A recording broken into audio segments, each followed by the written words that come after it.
தோசை கூட கறியை வச்சு யாருனாலும் சாப்பிட்லாம். ஆனால் தோசைக்கு மேலே கறியை வச்சு சாப்பிட்றவங்க தான் மதுரைக்காரங்க.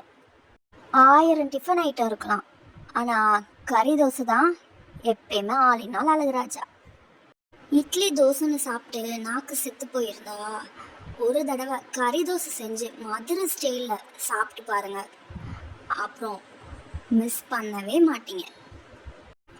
சூடான தோசைக்கல்ல ஒரு கரண்டி மாவை ஊற்றி ஒரு முட்டையை உடச்சி ஊற்றி கலன்னு கலக்கிட்டு, அப்புறம் சிக்கன் கிரேவி ஆர் சிக்கன் குழம்பு உங்ககிட்ட இருந்துச்சுன்னா அதை அப்படியே மேலாப்பில் மலை சாரல் போல் தூவி விட்டு கொஞ்சம் கிரேவியை அள்ளி அது மேலே போட்டு ஒரு கலக்கிக்கோங்க. அதுக்கப்புறம் ஒரு லிட் வச்சு க்ளோஸ் பண்ணிடுங்க. அப்புறம் லிட்டை ஓப்பன் பண்ணிவிட்டு இங்கிட்டு ஒரு பரட்டு அப்புறம் அங்கிட்டு ஒரு பரட்டி திருப்பி எடுத்தா கமன்னு மதுரை ஸ்டைலில் கறி தோசை ரெடி. ட்ரை பண்ணி பார்த்துட்டு எப்படி இருக்குன்னு சொல்லுங்கள்.